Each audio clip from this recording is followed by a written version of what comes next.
ಈ ವಿಡಿಯೋದಲ್ಲಿ ಬೇರೆ ಬೇರೆ ರೀತಿಯ ಚಟ್ನಿ ರೆಸಿಪಿಗಳನ್ನು ಶೇರ್ ಮಾಡ್ತಾ ಇದ್ದೀನಿ. ಅಕ್ಕಿ ರೊಟ್ಟಿಗೆ, ಚಪಾತಿಗೆ ಅಥವಾ ಅನ್ನಕ್ಕೆ, ದೋಸೆಗೆ, ಇಡ್ಲಿಗೆ ಎಲ್ಲದಕ್ಕೂ ಸಹ ಒಂದೇ ರೀತಿಯ ಚಟ್ನಿ ಸೂಟ್ ಆಗೋದಿಲ್ಲ. ಹಾಗಾಗಿ ಬೇರೆ ಬೇರೆ ರೀತಿಯ ಚಟ್ನಿ ರೆಸಿಪಿಗಳನ್ನು ಶೇರ್ ಮಾಡ್ತಾ ಇದ್ದೀನಿ. ವಿಡಿಯೋನ ಸ್ಕಿಪ್ ಮಾಡದೆ ಕೊನೆ ತನಕ ನೋಡಿ. ಹಾಗೆ ವಿಡಿಯೋ ಇಷ್ಟ ಆದರೆ ಲೈಕ್ ಮಾಡಿ, ಶೇರ್ ಮಾಡಿ. ಅಕ್ಕಿ ರೊಟ್ಟಿ, ಜೋಳದ ರೊಟ್ಟಿ, ಈ ರೀತಿ ರೊಟ್ಟಿಗಳಿಗೆ ಬೆಸ್ಟ್ ಕಾಂಬಿನೇಷನ್ ಆಗಿರುವಂತಹ ಶೇಂಗಾ ಚಟ್ನಿ ರೆಸಿಪಿನ ಶೇರ್ ಮಾಡ್ತಾ ಇದ್ದೀನಿ. ಒಂದು ಪ್ಯಾನ್ಗೆ 1 ಕಪ್ ಆಗುವಷ್ಟು ಹಸಿ ಶೇಂಗಾ ಅಥವಾ ನೆಲಗಡಲೆನ ಹಾಕೊಂಡಿದ್ದೀನಿ. ಇದನ್ನು ಕಡಿಮೆ ಉರಿಯಲ್ಲಿ ಚೆನ್ನಾಗಿ ಫ್ರೈ ಮಾಡ್ಕೋಬೇಕು. ಇದನ್ನು ಸ್ವಲ್ಪ ನಿಧಾನಕ್ಕೆ ಫ್ರೈ ಮಾಡ್ಕೊಳ್ಳೋದು ಒಳ್ಳೆಯದು. ಇಲ್ಲ ಅಂತ ಹೇಳಿದ್ರೆ ಹೊರಗಡೆ ಎಲ್ಲ ಕಲರ್ ಚೇಂಜ್ ಆಗುತ್ತೆ, ಆದರೆ ಒಳಗಡೆ ಹಸಿಯಾಗಿರುತ್ತೆ. ನೋಡಿ, ಈ ಥರ ಕಿವುಚಿದ ನಂತರ ಸಿಪ್ಪೆ ತೆಗಿಯಕ್ಕೆ ಬರಬೇಕು ಈಸಿಯಾಗಿ. ಶೇಂಗಾ ಬೀಜ ಕಂಪ್ಲೀಟಾಗಿ ತಣ್ಣಗಾದ ನಂತರ ಈ ರೀತಿ ಸಿಪ್ಪೆನ ತೆಗಿಬೇಕು. ಪೂರ್ತಿಯಾಗಿ ಸಿಪ್ಪೆ ಹೋಗಿಲ್ಲ ಅಂದ್ರೂ ಪರವಾಗಿಲ್ಲ, ಟೇಸ್ಟ್ ತುಂಬ ಚೆನ್ನಾಗಿ ಬರುತ್ತೆ. ಇದನ್ನು ಮಿಕ್ಸಿ ಜಾರಿಗೆ ಹಾಕ್ಕೊಂಡಿದ್ದೀನಿ. ಇವಾಗ ಇದಕ್ಕೆ ಕೊತ್ತಂಬರಿ ಸೊಪ್ಪು, ಸ್ವಲ್ಪ ತೆಂಗಿನಕಾಯಿ ತುರಿ, 3 ಟೇಬಲ್ ಸ್ಪೂನ್ ಹಾಕುವಷ್ಟು ತೆಂಗಿನಕಾಯಿ ತುರಿ ಹಾಕಿದರೆ ಸಾಕು. ಬೆಳ್ಳುಳ್ಳಿ ಎಸ್ಲು, ಹಾಗೆ 1 ಹಸಿಮೆಣಸಿನಕಾಯಿ, 1 ಚಿಕ್ಕ ಪೀಸ್ ಹುಣಸೆ ಹಣ್ಣು, ಹಾಗೆ ಸ್ವಲ್ಪ ನೀರು ಹಾಕ್ಕೊಂಡು ಗ್ರೈಂಡ್ ಮಾಡ್ಕೊಳ್ತಾ ಇದ್ದೀನಿ. ಆದಷ್ಟು ಇದನ್ನು ಸ್ಮೂತಾಗಿ ಗ್ರೈಂಡ್ ಮಾಡ್ಕೋಬೇಕು. ಇವಾಗ ನೋಡಿ, ಚಟ್ನಿ ರೆಡಿಯಾಗಿದೆ. ಇದನ್ನು ಒಂದು ಬೌಲ್ಗೆ ಟ್ರಾನ್ಸ್ಫರ್ ಮಾಡ್ಕೊಳ್ತಾ ಇದ್ದೀನಿ. ಅಕ್ಕಿ ರೊಟ್ಟಿ ಜೊತೆಗೆ ಯಾವುದೇ ಚಟ್ನಿ ಮಾಡಿದರೂ ಕೂಡ ಸ್ವಲ್ಪ ತಿಕ್ಕಾಗಿ ಚಟ್ನಿ ಮಾಡಿಕೊಂಡ್ರೆ ತುಂಬ ಒಳ್ಳೆ ಕಾಂಬಿನೇಷನ್ ಆಗುತ್ತೆ. ಇವಾಗ ಇದಕ್ಕೆ ಸ್ವಲ್ಪ ಉಪ್ಪು ಸೇರಿಸ್ಕೊಂಡು ಮಿಕ್ಸ್ ಮಾಡ್ಕೊಳ್ತಾ ಇದ್ದೀನಿ. ಗ್ರೈಂಡ್ ಮಾಡಬೇಕಾದ್ರೆ ಉಪ್ಪು ಹಾಕೋದನ್ನ ಮರ್ತಿದ್ದೀನಿ, ಹಾಗಾಗಿ ಇವಾಗ ಉಪ್ಪನ್ನು ಹಾಕ್ಕೊಂಡು ಮಿಕ್ಸ್ ಮಾಡ್ಕೊಳ್ತಾ ಇದ್ದೀನಿ. ನೋಡಿ, ಈ ಥರ ತಿಕ್ಕಾಗಿ ಚಟ್ನಿ ಇರಬೇಕು. ಇವಾಗ ಇದಕ್ಕೆ ಸಿಂಪಲ್ ಆಗಿರುವಂತಹ ಒಂದು ಒಗ್ಗರಣೆ ರೆಡಿ ಮಾಡ್ಕೊಳ್ಳೋಣ. 2 ಟೇಬಲ್ ಸ್ಪೂನ್ ಅಡುಗೆ ಎಣ್ಣೆ ಹಾಕ್ಕೊಂಡಿದ್ದೀನಿ. ಇದಕ್ಕೆ ಸಾಸಿವೆ ಹಾಗೆ ಉದ್ದಿನ ಕಾಳನ್ನು ಹಾಕ್ಕೊಂಡಿದ್ದೀನಿ. ಜಸ್ಟ್ 1 ಸ್ಪೂನ್ ಹಾಕ್ಕೊಂಡ್ರೆ ಸಾಕು. ಇದನ್ನು ಸ್ವಲ್ಪ ಕಲರ್ ಚೇಂಜ್ ಆಗೋ ತನಕ ಫ್ರೈ ಮಾಡ್ಕೋಬೇಕು. ನಂತರ ಇದಕ್ಕೆ ಕರಿಬೇವಿನ ಎಲೆ, ಕಟ್ ಮಾಡಿರುವಂತಹ ಒಣಮೆಣಸಿನ್ಕಾಯಿ ಹಾಕ್ಕೊಂಡಿದ್ದೀನಿ. ಇಷ್ಟೇ ಸಿಂಪಲ್. ಇದಕ್ಕೆ ಇಂಗು ಮತ್ತು ಬೇರೆ ಯಾವುದೇ ಪದಾರ್ಥನೂ ಸೇರಿಸ್ಕೊಂಡಿಲ್ಲ. ಇವಾಗ ಬಿಸಿ ಬಿಸಿಯಾಗಿರುವಂತಹ ಒಗ್ಗರಣೆನ ಚಟ್ನಿಗೆ ಹಾಕ್ಕೊಂಡಿದ್ದೀನಿ. ಯಾವುದೇ ಚಟ್ನಿ ಆದರೂ ಕೂಡ ಅದಕ್ಕೆ ಸಿಂಪಲ್ ಆಗಿ ಒಂದು ಒಗ್ಗರಣೆ ಕೊಟ್ಟರೆ ಟೇಸ್ಟು ತುಂಬಾ ಚೆನ್ನಾಗಿ ಬರುತ್ತೆ. ನೋಡಿ, ತುಂಬ ಈಸಿ ಹಾಗೆ ಟೇಸ್ಟಿಯಾಗಿರುವಂತಹ ಟೊಮೆಟೊ ಚಟ್ನಿ ಯಾವ ರೀತಿ ಮಾಡೋದು ಅಂತ ನೋಡೋಣ. ಅನ್ನ, ದೋಸೆಗೆಲ್ಲ ಇದು ತುಂಬಾ ಒಳ್ಳೆ ಕಾಂಬಿನೇಷನ್ ಆಗುತ್ತೆ. ಮಾಡೋದಕ್ಕೂ ಕೂಡ ತುಂಬಾ ಈಸಿ. ಮೊದಲಿಗೆ ಒಂದು ಪ್ಯಾನ್ಗೆ 1 ಸ್ಪೂನ್ ಆಗುವಷ್ಟು ಅಡಿಗೆ ಎಣ್ಣೆ ಹಾಕೊಂಡಿದ್ದೀನಿ. ನಾನಿಲ್ಲಿ ದೊಡ್ಡ ಸ್ಪೂನ್ ಯೂಸ್ ಮಾಡಿರೋದು. ಇದಕ್ಕೆ 1/4 ಟೇಬಲ್ ಸ್ಪೂನ್ ಆಗುವಷ್ಟು ಜೀರಿಗೆ, ಹಾಗೆ 1 ಟೇಬಲ್ ಸ್ಪೂನ್ ಉದ್ದಿನ ಬೇಳೆ, 1 ಟೇಬಲ್ ಸ್ಪೂನ್ ಕಡಲೆಬೇಳೆ ಹಾಕೊಂಡು ಚೆನ್ನಾಗಿ ಫ್ರೈ ಮಾಡ್ಕೊಳ್ತಾ ಇದ್ದೀನಿ. ಬೇಳೆಗಳೆಲ್ಲ ಸ್ವಲ್ಪ ಕಲರ್ ಚೇಂಜ್ ಆಗಬೇಕು. ಗೋಲ್ಡನ್ ಕಲರ್ ಬರೋ ತನಕ ಈ ರೀತಿ ಚೆನ್ನಾಗಿ ಫ್ರೈ ಮಾಡ್ಕೋಬೇಕು. ಆದಷ್ಟು ಇದನ್ನ ಕಡಿಮೆ ಉರಿಯಲ್ಲಿ ಅಥವಾ ಮಧ್ಯಮ ಉರಿಯಲ್ಲಿ ಫ್ರೈ ಮಾಡ್ಕೊಳ್ಳಿ. ಇಲ್ಲ ಅಂತ ಹೇಳಿದ್ರೆ ಬೇಳೆಗಳೆಲ್ಲ ಸೀದೋಗ್ಬಿಡುತ್ತೆ. ನೋಡಿ, ಇದೆಲ್ಲ ಫ್ರೈ ಮಾಡಾದ್ಮೇಲೆ 6-7 ಎಸ್ಲು ಬೆಳ್ಳುಳ್ಳಿ, ಹಾಗೆ ಒಂದು ದೊಡ್ಡದಾಗಿರುವಂತಹ ಈರುಳ್ಳಿನ ಈ ರೀತಿ ಸ್ಲೈಸ್ ಮಾಡಿ ಹಾಕೊಂಡಿದ್ದೀನಿ. ಇದನ್ನು ಸಹ ಸ್ವಲ್ಪ ಕಲರ್ ಚೇಂಜ್ ಆಗೋ ತನಕ ಚೆನ್ನಾಗಿ ಫ್ರೈ ಮಾಡ್ಕೋಬೇಕು. ಜಾಸ್ತಿ ಏನು ಈರುಳ್ಳಿ ಸಾಫ್ಟ್ ಆಗೋದು ಬೇಡ, ಸ್ವಲ್ಪ ಫ್ರೈ ಮಾಡ್ಕೊಂಡ್ರೆ ಸಾಕು. ಇವಾಗ ಇದಕ್ಕೆ 2 ಒಣಮೆಣಸಿನ್ಕಾಯಿ, ಹಾಗೆ ಒಂದು ದೊಡ್ಡದಾಗಿರುವಂತಹ ಟೊಮೆಟೊನ ಸ್ಲೈಸ್ ಮಾಡಿ ಹಾಕೊಂಡಿದ್ದೀನಿ. ಮಾರ್ಬಲ್ ಸೈಜ್ ಅಥವಾ ಗೋಲಿ ಸೈಜ್ ಆಗುವಷ್ಟು ಹುಣಸೆ ಹಣ್ಣು, 1/4 ಟೇಬಲ್ ಸ್ಪೂನ್ ಅರಿಶಿಣ, ಹಾಗೆ 1/4 ಟೇಬಲ್ ಸ್ಪೂನ್ ಉಪ್ಪು ಹಾಕೊಂಡು ಚೆನ್ನಾಗಿ ಫ್ರೈ ಮಾಡ್ಕೊಳ್ತಾ ಇದ್ದೀನಿ. ನಿಮಗೆ ಖಾರಕ್ಕೆ ತಕ್ಕ ಹಾಗೆ ಒಣಮೆಣಸಿನ್ಕಾಯಿನ ಯೂಸ್ ಮಾಡ್ಕೋಬಹುದು. ಹಾಗೆ ಟೊಮೆಟೊ ತುಂಬಾ ಹುಳಿಯಾಗಿದ್ರೆ ಹುಣಸೆ ಹಣ್ಣನ್ನ ಸೇರಿಸೋ ಅವಶ್ಯಕತೆ ಇಲ್ಲ. ನೋಡಿ, ಈ ರೀತಿ ಟೊಮೆಟೊ ಎಲ್ಲ ಸ್ವಲ್ಪ ಸಾಫ್ಟ್ ಆದ ನಂತರ ನಾನು ಲಿಡ್ ಕ್ಲೋಸ್ ಮಾಡಿ ಸ್ವಲ್ಪ ಹೊತ್ತು ಕಡಿಮೆ ಉರಿಯಲ್ಲಿ ಬೇಯಿಸ್ಕೊಂಡಿದ್ದೀನಿ. ಇವಾಗ ಟೊಮೆಟೊ ಎಲ್ಲ ಪೂರ್ತಿಯಾಗಿ ಸಾಫ್ಟ್ ಆಗಿರುತ್ತೆ. ಹಾಗೆ ಒಂದ್ಸರಿ ಚೆನ್ನಾಗಿ ಮಿಕ್ಸ್ ಮಾಡಿಕೊಂಡು ಗ್ಯಾಸ್ ಆಫ್ ಮಾಡ್ತಾ ಇದ್ದೀನಿ. ಇದನ್ನ ಕಂಪ್ಲೀಟ್ ಆಗಿ ತಣ್ಣಗಾಗೋದಕ್ಕೆ ಬಿಡಬೇಕು. ಟೊಮೆಟೊ ಎಲ್ಲ ತಣ್ಣಗಾದ ನಂತರ ಇದನ್ನ ಮಿಕ್ಸಿ ಜಾರಿಗೆ ಹಾಕೊಂಡು ಗ್ರೈಂಡ್ ಮಾಡ್ಕೊಳ್ತಾ ಇದ್ದೀನಿ. ಮೊದಲಿಗೆ ಗ್ರೈಂಡ್ ಮಾಡಬೇಕಾದ್ರೆ ನೀರು ಸೇರಿಸೋದು ಬೇಡ, ನಂತರ ನೀವು ಸ್ವಲ್ಪ ನೀರು ಸೇರಿಸ್ಕೊಂಡು ಗ್ರೈಂಡ್ ಮಾಡ್ಕೊಳ್ಳಿ. ನೋಡಿ, ಈ ರೀತಿ ಸ್ಮೂತ್ ಆಗಿ ಗ್ರೈಂಡ್ ಮಾಡ್ಕೋಬೇಕು. ಹಾಗೆ ಚಟ್ನಿಗೆ ತುಂಬಾ ನೀರೇನು ಸೇರಿಸೋದು ಬೇಡ, ಸ್ವಲ್ಪ ತಿಕ್ಕಾಗಿ ಇರಬೇಕು. ನೋಡಿ, ಈ ರೀತಿ ಟೊಮೆಟೊ ಚಟ್ನಿ ಸ್ಮೂತ್ ಆಗಿ ತಿಕ್ಕಾಗಿರ್ಬೇಕು.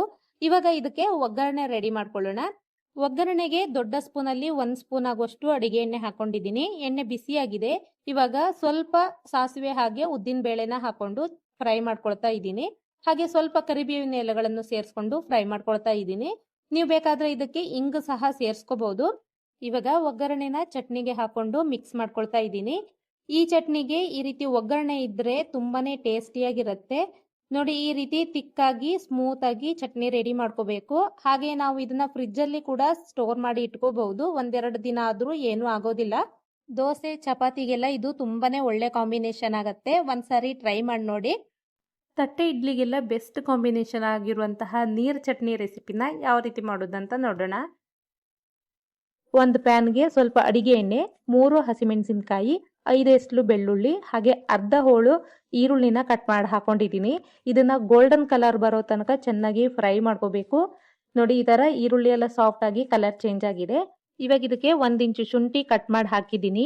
ಸ್ವಲ್ಪ ಪುದೀನ ಎಲೆಗಳು ಹಾಗೆ ಕೊತ್ತಂಬರಿ ಎಲೆಗಳನ್ನ ಹಾಕೊಂಡಿದ್ದೀನಿ. ಇದರ ಜೊತೆಗೆ 1/4 ಕಪ್ ಆಗುವಷ್ಟು ಹುರ್ಗಡ್ಲೆ, ಹಾಗೆ 1 ಕಪ್ ಆಗುವಷ್ಟು ಹಸಿ ತೆಂಗಿನಕಾಯಿ ತುರಿ ಹಾಕೊಂಡಿದ್ದೀನಿ.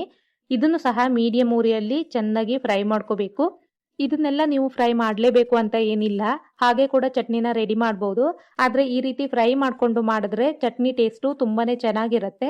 ಇದನ್ನೆಲ್ಲ ಫ್ರೈ ಮಾಡಿದ ನಂತರ ಕಂಪ್ಲೀಟ್ ಆಗಿ ತಣ್ಣಗಾಗೋದಕ್ಕೆ ಬಿಡಬೇಕು.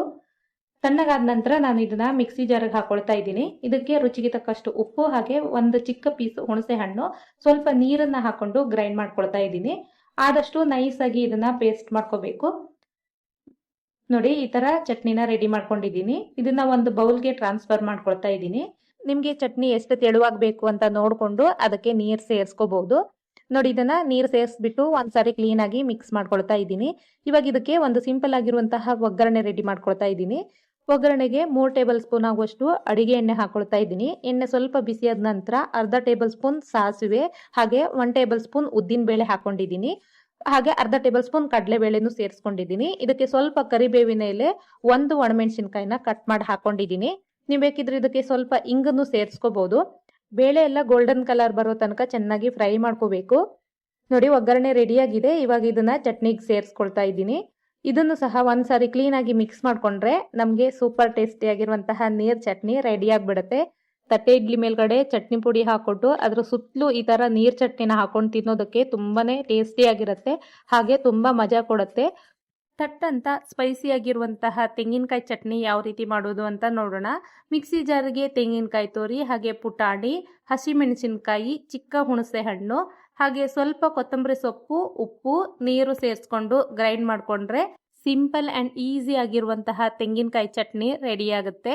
ಇದಕ್ಕೆ ಯಾವುದೇ ಒಗ್ಗರಣೆನ ಹಾಕ್ತಾ ಇಲ್ಲ, ತುಂಬಾ ಸಿಂಪಲ್ ಆಗಿ ಈ ರೀತಿ ಬೇಗ ಮಾಡ್ಕೋಬಹುದು. ಇದು ಪಡ್ಡು ದೋಸೆ ಜೊತೆಗೆಲ್ಲ ತುಂಬಾನೇ ಚೆನ್ನಾಗಿರುತ್ತೆ. ಇಡ್ಲಿ ಜೊತೆಗೆ ತುಂಬಾ ಒಳ್ಳೆ ಕಾಂಬಿನೇಷನ್ ಆಗಿ ರೆಡ್ ಚಟ್ನಿ, ಅದರಲ್ಲೂ ಈ ರೀತಿ ನೀರ್ ಚಟ್ನಿ ಯಾವ ರೀತಿ ಮಾಡೋದು ಅಂತ ನೋಡೋಣ. ಇವಾಗ ಚಟ್ನಿ ರೆಡಿ ಮಾಡ್ಕೊಳ್ತಾ ಇದ್ದೀನಿ. ಮಿಕ್ಸಿ ಜಾರ್ಗೆ 1/4 ಕಪ್ ಆಗುವಷ್ಟು ಹುರ್ಗಡ್ಲೆ, ಹಾಗೆ 1/4 ಕಪ್ ಆಗುವಷ್ಟು ಹಸಿ ತೆಂಗಿನಕಾಯಿ ತುರಿ ಹಾಕಿದ್ದೀನಿ. ಜೊತೆಗೆ ಸ್ವಲ್ಪ ಹುಣಸೆ ಹಣ್ಣು ಚಿಕ್ಕ ಪೀಸ್ ಹಾಕಿದ್ರೆ ಸಾಕು. 3 ಬೆಳ್ಳುಳ್ಳಿ ಎಸ್ಲು, 1 ಇಂಚು ಶುಂಠಿ ಹಾಕಿದ್ದೀನಿ. ಇದ್ರ ಜೊತೆಗೆ 3 ಒಣಮೆಣಸಿನಕಾಯಿ ಹಾಕೊಂಡಿದ್ದೀನಿ. ಇದನ್ನ ಒಂದ್ಸರಿ ನೀಟಾಗಿ ಪೌಡರ್ ಮಾಡ್ಕೋಬೇಕು. ಈ ರೀತಿ ಮಾಡ್ಕೊಂಡ್ರೆ ನಮಗೆ ನಂತರ ಸ್ಮೂತ್ ಆಗಿ ಗ್ರೈಂಡ್ ಮಾಡ್ಕೋಬಹುದು. ಇವಾಗ ಇದಕ್ಕೆ ಸ್ವಲ್ಪ ಉಪ್ಪು, ಹಾಗೆ ಸ್ವಲ್ಪ ನೀರನ್ನ ಹಾಕೊಂಡು ತಿಕ್ಕಾಗಿ ಪೇಸ್ಟ್ ಮಾಡ್ಕೊಳ್ತಾ ಇದ್ದೀನಿ. ಎಷ್ಟು ಸಾಧ್ಯ ಆಗುತ್ತೋ ಅಷ್ಟು ಸ್ಮೂತ್ ಆಗಿ ಗ್ರೈಂಡ್ ಮಾಡ್ಕೊಳ್ಳಿ. ಇವಾಗ ಇದನ್ನ ಒಂದು ಬೌಲ್ಗೆ ಟ್ರಾನ್ಸ್ಫರ್ ಮಾಡ್ಕೊಳ್ತಾ ಇದ್ದೀನಿ. ಇವಾಗ ಮಾಡಿರೋದು ತೆಂಗಿನಕಾಯಿ ಇಡ್ಲಿ ಆಗಿರೋದ್ರಿಂದ ನಾನು ಕಾಂಬಿನೇಷನ್ ಆಗಿ ಹುರ್ಗಡ್ಲೆ ಚಟ್ನಿ ಮಾಡ್ಕೊಳ್ತಾ ಇದ್ದೀನಿ. ಆದರೆ ಜೊತೆಗೆ ಸ್ವಲ್ಪ ತೆಂಗಿನಕಾಯಿ ತುರಿನೂ ಹಾಕಿದ್ದೀನಿ. ಇವಾಗ ಮಿಕ್ಸಿ ಜಾರ್ಗೆ ಸ್ವಲ್ಪ ನೀರು ಸೇರಿಸ್ಕೊಂಡು ಇದಕ್ಕೆ ಹಾಕೊಂಡು ಮಿಕ್ಸ್ ಮಾಡ್ಕೊಳ್ತಾ ಇದ್ದೀನಿ. ನಿಮಗೆ ಥಿಕ್ನೆಸ್ ಎಷ್ಟು ಬೇಕು ಅಂತ ನೋಡಿಕೊಂಡು ಚಟ್ನಿ ರೆಡಿ ಮಾಡ್ಕೋಬಹುದು. ಇವಾಗ ಇದಕ್ಕೆ ಒಂದು ಸಿಂಪಲ್ ಆಗಿರುವಂತಹ ಒಗ್ಗರಣೆ ರೆಡಿ ಮಾಡ್ತಾ ಇದ್ದೀನಿ. ನೀರ್ ಚಟ್ನಿಗೆ ಒಗ್ಗರಣೆ ಇಲ್ಲದೆ ಇದ್ರೆ ಅಷ್ಟೊಂದು ಚೆನ್ನಾಗಿರೋದಿಲ್ಲ. ಇವಾಗ ಎಣ್ಣೆ ಹಾಕಿಬಿಟ್ಟು ಅದಕ್ಕೆ ಅರ್ಧ ಟೇಬಲ್ ಸ್ಪೂನ್ ಸಾಸಿವೆ, ಹಾಗೆ ಅರ್ಧ ಟೇಬಲ್ ಸ್ಪೂನ್ ಉದ್ದಿನ ಬೇಳೆ, ಸ್ವಲ್ಪ ಕರಿಬೇವಿನ ಎಲೆ ಹಾಕೊಂಡು ಒಗ್ಗರಣೆ ರೆಡಿ ಮಾಡ್ಕೊಂಡಿದ್ದೀನಿ. ಇದನ್ನ ಚಟ್ನಿಗೆ ಸೇರಿಸ್ಕೊಳ್ತಾ ಇದ್ದೀನಿ. ಇದನ್ನ ಒಂದ್ಸರಿ ಕ್ಲೀನ್ ಆಗಿ ಮಿಕ್ಸ್ ಮಾಡ್ಕೊಂಡ್ರೆ ನಮಗೆ ಚಟ್ನಿನೂ ಸಹ ರೆಡಿ ಆಗಿಬಿಡುತ್ತೆ. ಈ ರೀತಿ ನೀರ್ ಚಟ್ನಿ ತುಂಬಾ ಒಳ್ಳೆ ಕಾಂಬಿನೇಷನ್ ಆಗುತ್ತೆ. ಹಾಗಾಗಿ ನಾನು ಇವತ್ತು ಈ ರೀತಿ ಸಿಂಪಲ್ ಆಗಿ ಒಂದು ಚಟ್ನಿ ಮಾಡಿ ತೋರಿಸಿದ್ದೀನಿ. ಇಡ್ಲಿ, ದೋಸೆ, ಅನ್ನ, ರೊಟ್ಟಿ, ಚಪಾತಿ ಎಲ್ಲದಕ್ಕೂ ಬೆಸ್ಟ್ ಕಾಂಬಿನೇಷನ್ ಆಗಿರುವಂತಹ ಹೀರೆಕಾಯಿ ಚಟ್ನಿ ಯಾವ ರೀತಿ ಮಾಡೋದು ನೋಡೋಣ. ಪ್ಯಾನ್ಗೆ 1-2 ಟೇಬಲ್ ಸ್ಪೂನ್ ಆಗುವಷ್ಟು ಅಡಿಗೆ ಎಣ್ಣೆನ ಹಾಕೋಬೇಕು. ಎಣ್ಣೆ ಬಿಸಿಯಾದ ನಂತರ ಇದಕ್ಕೆ 1/4 ಟೇಬಲ್ ಸ್ಪೂನ್ ಜೀರಿಗೆ, ಹಾಗೆ 1 ಟೇಬಲ್ ಸ್ಪೂನ್ ಉದ್ದಿನ ಬೇಳೆನ ಹಾಕೊಳ್ತಾ ಇದ್ದೀನಿ. ಉದ್ದಿನ ಬೇಳೆ ಎಲ್ಲ ಹೊಂಬಣ್ಣ ಬರೋ ತನಕ ಚೆನ್ನಾಗಿ ಇದನ್ನ ಫ್ರೈ ಮಾಡ್ಕೋಬೇಕು. ಈ ರೀತಿ ಕಲರ್ ಚೇಂಜ್ ಆದ ನಂತರ ಇದಕ್ಕೆ ನಾನು 2 ಟೇಬಲ್ ಸ್ಪೂನ್ ಆಗುವಷ್ಟು ಶೇಂಗಾ ಬೀಜಗಳನ್ನು ಹಾಕೊಳ್ತಾ ಇದ್ದೀನಿ. ನಂತರ 3 ಹಸಿಮೆಣಸಿನಕಾಯಿನ ಈ ರೀತಿ ಕಟ್ ಮಾಡಿ ಹಾಕೊಂಡಿದ್ದೀನಿ. ಇವೆಲ್ಲವನ್ನ ಮೀಡಿಯಂ ಹೀಟಲ್ಲಿ ಚೆನ್ನಾಗಿ ಫ್ರೈ ಮಾಡ್ಕೋಬೇಕು. ಹಸಿಮೆಣಸಿನಕಾಯಿ ಎಲ್ಲ ಚೆನ್ನಾಗಿ ಫ್ರೈ ಆದ ನಂತರ ಇದನ್ನ ಒಂದು ಪ್ಲೇಟಿಗೆ ಎತ್ತಿಟ್ಕೊಳ್ತಾ ಇದ್ದೀನಿ. ಕಂಪ್ಲೀಟಾಗಿ ತಣ್ಣಗಾಗಬೇಕು. ಪ್ಯಾನಲ್ಲಿ ಸ್ವಲ್ಪ ಆಯಿಲ್ ಇರುತ್ತೆ, ಅದಕ್ಕೇನೆ ಕಟ್ ಮಾಡಿರುವಂತಹ ಹೀರೆಕಾಯಿ ಪೀಸ್ಗಳನ್ನು ಹಾಕೊಂಡಿದ್ದೀನಿ. ಪ್ಯಾನಲ್ಲಿ ಎಣ್ಣೆ ಉಳಿದಿಲ್ಲ ಅಂದರೆ ಸ್ವಲ್ಪ ಎಣ್ಣೆನ ಸೇರಿಸ್ಕೊಳ್ಳಿ. ಇದನ್ನ ಈ ರೀತಿ ಕಲರ್ ಚೇಂಜ್ ಆಗೋ ತನಕ ಚೆನ್ನಾಗಿ ಹುರಿಬೇಕು. ಲೋ ಟು ಮೀಡಿಯಂ ಹೀಟಲ್ಲಿ ಹುರ್ಕೊಳ್ಳಿ. ಇದರಲ್ಲಿ ಸ್ವಲ್ಪ ನೀರಿನ ಅಂಶ ಬಿಟ್ಕೊಳ್ಳುತ್ತೆ. ಸ್ವಲ್ಪ ಹೊತ್ತು ಫ್ರೈ ಮಾಡಿದ ನಂತರ ಇದಕ್ಕೆ ಟೊಮೆಟೊ ಹಾಕ್ಕೊಂಡಿದ್ದೀನಿ. 1 ಟೊಮೆಟೊ ಯೂಸ್ ಮಾಡಿದ್ರೆ ಸಾಕು. ಹಾಗೆ 1 ಹಿಡಿ ಆಗುವಷ್ಟು ಕೊತ್ತಂಬರಿ ಸೊಪ್ಪನ್ನು ಕಟ್ ಮಾಡಿ ಹಾಕ್ಕೊಂಡಿದ್ದೀನಿ. ಇದೆಲ್ಲವನ್ನ ಚೆನ್ನಾಗಿ ಫ್ರೈ ಮಾಡ್ಕೋಬೇಕು. ಹೀರೆಕಾಯಿ ಸ್ವಲ್ಪ ಮಟ್ಟಿಗೆ ನೀರು ಬಿಟ್ಕೊಳ್ಳುತ್ತೆ. ಆದರೂ ಕೂಡ ನಾವು ಸ್ವಲ್ಪ ನೀರು ಸೇರಿಸ್ಕೋಬೇಕಾಗತ್ತೆ. ಇಲ್ಲ ಅಂತ ಹೇಳಿದ್ರೆ ಹೀರೆಕಾಯಿ ಬೇಯೋದಿಲ್ಲ, ತಳ ಹಿಡಿದ್ಬಿಡುತ್ತೆ. ಇವಾಗ ಸ್ವಲ್ಪ ಹೊತ್ತು ಫ್ರೈ ಮಾಡಿದ ನಂತರ ಇದಕ್ಕೆ ನಾನು ಒಂದು ಚಿಕ್ಕ ಪೀಸ್ ಹುಣಸೆ ಹಣ್ಣು ಹಾಕೊಂಡಿದ್ದೀನಿ. ಟೊಮೆಟೊ ಹಾಕಿರೋದ್ರಿಂದ ಸ್ವಲ್ಪ ಕಡಿಮೆ ಹುಣಸೆ ಹಣ್ಣನ್ನ ಯೂಸ್ ಮಾಡಿ. ಇವಾಗ ಸ್ವಲ್ಪ ನೀರು ಸೇರಿಸ್ಬಿಟ್ಟು ಲಿಡ್ ಕ್ಲೋಸ್ ಮಾಡಿ ಇದನ್ನ ಸ್ವಲ್ಪ ಹೊತ್ತು ಬೇಯೋದಕ್ಕೆ ಇಡ್ತಾ ಇದ್ದೀನಿ. ಇದ್ರ ಟೇಸ್ಟ್ ಮಾಡಿದ್ರೂ ಯಾರು ಕೂಡ ಕಂಡುಹಿಡಿಯೋದಿಲ್ಲ ಇದು ಹೀರೆಕಾಯಿ ಚಟ್ನಿ ಅಂತ ಹೇಳಿ. ನೋಡಿ, ಈ ಥರ ಹೀರೆಕಾಯಿನ ಚೆನ್ನಾಗಿ ಬೇಯಿಸ್ಕೋಬೇಕು. ಇದರಲ್ಲಿ ಸ್ವಲ್ಪ ಮಟ್ಟಿಗೆ ನೀರಿನ ಅಂಶ ಇದೆ. ಇದು ಸ್ವಲ್ಪ ಡ್ರೈ ಆಗೋ ತನಕ ನಾನು ಮತ್ತೆ ಇದನ್ನ ಕುಕ್ ಮಾಡ್ಕೊಳ್ತಾ ಇದ್ದೀನಿ. ನೋಡಿ, ಈ ಥರ ಸ್ವಲ್ಪ ಮಟ್ಟಿಗೆ ನೀರಿದೆ, ಇದು ಪರವಾಗಿಲ್ಲ. ಇಷ್ಟು ನೀರಿದ್ರೆ ಇದನ್ನ ಸ್ವಲ್ಪ ತಣ್ಣಗಾಗೋದಕ್ಕೆ ಬಿಡಬೇಕು. ಎಲ್ಲ ತಣ್ಣಗಾದ ನಂತರ ಮಿಕ್ಸಿ ಜಾರ್ಗೆ ಹಾಕ್ಕೊಂಡು ಗ್ರೈಂಡ್ ಮಾಡ್ಕೋಬೇಕು. ಹುರಿದಿರುವಂತಹ ಶೇಂಗಾ, ಹಸಿಮೆಣಸಿನ್ಕಾಯಿ ಎಲ್ಲ ಹಾಕಿದ್ದೀನಿ. ಹಾಗೆ ಬೇಯಿಸಿರುವಂತಹ ಹೀರೆಕಾಯಿನೂ ಸಹ ಹಾಕ್ಕೊಳ್ತಾ ಇದ್ದೀನಿ. ಖಾರಕ್ಕೆ ತಕ್ಕ ಹಾಗೆ ನೀವು ಹಸಿಮೆಣಸಿನ್ಕಾಯಿನ ಯೂಸ್ ಮಾಡ್ಬೋದು. ಖಾರ ಜಾಸ್ತಿ ತಿನ್ನೋರು ಇನ್ನೊಂದೆರಡು ಹಸಿಮೆಣಸಿನ್ಕಾಯಿನ ಜಾಸ್ತಿ ಹಾಕೊಳ್ಳಿ. ಇದಕ್ಕೆ ನಾನು ನೀರು ಹಾಕ್ಕೊಳ್ತಾ ಇಲ್ಲ. 5 ಎಸಳು ಬೆಳ್ಳುಳ್ಳಿ ಹಾಗೆ ಸ್ವಲ್ಪ ಉಪ್ಪು ಸೇರಿಸ್ಕೊಂಡು ಗ್ರೈಂಡ್ ಮಾಡ್ಕೊಳ್ತಾ ಇದ್ದೀನಿ. ಇಡ್ಲಿ ದೋಸೆಗೆ ಬೇಕಾದರೆ ಸ್ವಲ್ಪ ನೀರಾಗಿ ಚಟ್ನಿನ ರೆಡಿ ಮಾಡ್ಕೋಬೋದು. ನಾನಿಲ್ಲಿ ಚಪಾತಿ ಹಾಗೆ ಅನ್ನದ ಜೊತೆ ತಿನ್ನೋದಕ್ಕೆ ಮಾಡ್ತಾ ಇದ್ದೀನಿ. ನೋಡಿ, ಈ ಥರ ತಿಕ್ಕಾಗಿ ಪೇಸ್ಟ್ ಮಾಡ್ಕೊಂಡಿದ್ದೀನಿ. ಇದಕ್ಕೆ ಸಿಂಪಲ್ ಆಗಿರುವಂತಹ ಒಗ್ಗರಣೆ ರೆಡಿ ಮಾಡ್ಕೋಬೇಕು. ಎಣ್ಣೆ ಬಿಸಿಯಾದ ನಂತರ ಅದಕ್ಕೆ ಸಾಸಿವೆ, ಜೀರಿಗೆ, ಕರಿಬೇವು ಹಾಗೆ 1 ಟೇಬಲ್ ಸ್ಪೂನ್ ಉದ್ದಿನಬೇಳೆ, 1 ಟೇಬಲ್ ಸ್ಪೂನ್ ಕಡಲೆಬೇಳೆ ಹಾಕಿದ್ದೀನಿ. ಹಾಗೆ ಸ್ವಲ್ಪ 1/4 ಟೇಬಲ್ ಸ್ಪೂನ್ ಹಿಂಗ ಹಾಕ್ಕೊಂಡು ಫ್ರೈ ಮಾಡ್ಕೋಬೇಕು. ಬೇಳೆ ಎಲ್ಲ ಕಲರ್ ಚೇಂಜ್ ಆಗಬೇಕು, ಅಲ್ಲಿ ತನಕ ಇದನ್ನು ಫ್ರೈ ಮಾಡ್ಕೊಳ್ತಾ ಇರಬೇಕು. ಇವಾಗ ಒಗ್ಗರಣೆ ರೆಡಿಯಾಗಿದೆ. ಇದನ್ನು ಚಟ್ನಿಗೆ ಹಾಕ್ಕೊಳ್ತಾ ಇದ್ದೀನಿ. ಯಾವುದೇ ಚಟ್ನಿ ಆದ್ರೂ ಕೂಡ ಈ ಥರ ಸಿಂಪಲ್ಲಾಗಿ ಒಗ್ಗರಣೆ ಕೊಡೋದ್ರಿಂದ ಅದರ ಟೇಸ್ಟು ಡಬಲ್ ಆಗುತ್ತೆ. ನೋಡಿ, ಇದನ್ನು ಒಂದ್ಸರಿ ಮಿಕ್ಸ್ ಮಾಡಿಕೊಂಡ್ರೆ ನಮ್ಮ ಹೀರೆಕಾಯಿ ಚಟ್ನಿ ರೆಡಿಯಾಗಿಬಿಡುತ್ತೆ. ಮೋಮೋಸ್ಗೆಲ್ಲ ಬೆಸ್ಟ್ ಕಾಂಬಿನೇಷನ್ ಆಗಿರುವಂತಹ ಸ್ಪೈಸಿ ಚಟ್ನಿ ಯಾವ ರೀತಿ ಮಾಡೋದು ಅಂತ ನೋಡೋಣ. ಮೋಮೋಸ್ ಬೇಯೋದ್ರೊಳಗಡೆ ಖಾರ ಚಟ್ನಿ ಮಾಡ್ಕೊಳ್ಳೋದಕ್ಕೆ ರೆಡಿ ಮಾಡ್ಕೊಳ್ತಾ ಇದ್ದೀನಿ. ಇವಾಗ ಒಂದು ಪಾತ್ರೆಗೆ ಸ್ವಲ್ಪ ನೀರು ಹಾಕಿಬಿಟ್ಟು 2 ಟೊಮೆಟೊ ಹಣ್ಣನ್ನು ಹಾಕ್ಕೊಂಡಿದ್ದೀನಿ, ಕಟ್ ಮಾಡಿ ಹಾಕಿದ್ದೀನಿ. ಇದಕ್ಕೆ 3 ಒಣಮೆಣಸಿನ್ಕಾಯಿ, 1 ಇಂಚು ಶುಂಠಿ, 5-6 ಎಸಳು ಬೆಳ್ಳುಳ್ಳಿ ಹಾಗೆ 6-7 ಬಾದಾಮಿ ಹಾಕ್ಕೊಳ್ತಾ ಇದ್ದೀನಿ. ಟೊಮೆಟೊ ಎಲ್ಲ ಚೆನ್ನಾಗಿ ಬೇಯಬೇಕು. ಹೊರಗಡೆ ಆದರೆ ಟೇಸ್ಟಿಂಗ್ ಪೌಡರ್ ಯೂಸ್ ಮಾಡ್ತಾರೆ, ಆದರೆ ನಾವು ಮನೆಯಲ್ಲಿ ಮಾಡುವಾಗ ಈ ರೀತಿ ಬಾದಾಮಿ ಅಥವಾ ಗೋಡಂಬಿನ ಯೂಸ್ ಮಾಡೋದ್ರಿಂದ ಈ ಚಟ್ನಿ ಟೇಸ್ಟು ತುಂಬಾ ಚೆನ್ನಾಗಿರುತ್ತೆ. ನೋಡಿ, ಟೊಮೆಟೊ ಎಲ್ಲ ಬೆಂದ ನಂತರ ಅದನ್ನು ತಣ್ಣಗಾಗೋದಕ್ಕೆ ಬಿಟ್ಟಿದ್ದೀನಿ. ನಂತರ ನಾನು ಇದನ್ನು ಸಿಪ್ಪೆ ಎಲ್ಲ ತೆಗೆದ್ಬಿಟ್ಟು ಈ ರೀತಿ ಮಿಕ್ಸಿ ಜಾರ್ಗೆ ಹಾಕೊಳ್ತಾ ಇದ್ದೀನಿ. ಇದ್ರ ಜೊತೆಗೆ ಬಾದಾಮಿ ಸಿಪ್ಪೆನೂ ಸಹ ತೆಗೆದು ಹಾಕೊಳ್ತಾ ಇದ್ದೀನಿ. ಇದಕ್ಕೆ ಟೊಮೆಟೊ ಬೇಯಿಸಿರುವಂತಹ ನೀರನ್ನೇ ಸ್ವಲ್ಪ ಹಾಕ್ಕೊಂಡು ನೈಸಾಗಿ ಪೇಸ್ಟ್ ಮಾಡ್ಕೊಳ್ತಾ ಇದ್ದೀನಿ. ನೋಡಿ, ಈ ಥರ ಪೇಸ್ಟ್ ಮಾಡಿ ಇಟ್ಕೋಬೇಕು. ನೆಕ್ಸ್ಟ್ ಒಂದು ಪ್ಯಾನ್ಗೆ 2 ಟೇಬಲ್ ಸ್ಪೂನ್ ಅಡುಗೆ ಎಣ್ಣೆ ಹಾಕ್ಕೊಂಡು ನಾವು ರುಬ್ಬಿರುವಂತಹ ಮಸಾಲ ಏನಿದೆ ಅದನ್ನು ಹಾಕ್ಕೊಂಡು ಚೆನ್ನಾಗಿ ಬಾಯ್ಲ್ ಮಾಡ್ಕೊಳ್ತಾ ಇದ್ದೀನಿ. ಈ ರೀತಿ ಕುದಿಸೋದ್ರಿಂದ ಇದರಲ್ಲಿರುವಂತಹ ನೀರಿನ ಅಂಶ ಎಲ್ಲ ಹೋಗುತ್ತೆ. ನೋಡಿ, 1-2 ನಿಮಿಷ ಚೆನ್ನಾಗಿ ಕುದಿ ಬರಬೇಕು. ನೆಕ್ಸ್ಟ್ ಇದಕ್ಕೆ ಸ್ವಲ್ಪ ಉಪ್ಪು ಹಾಗೆ ಚಿಲ್ಲಿ ಫ್ಲೇಕ್ಸ್ ಹಾಕೊಂಡಿದ್ದೀನಿ.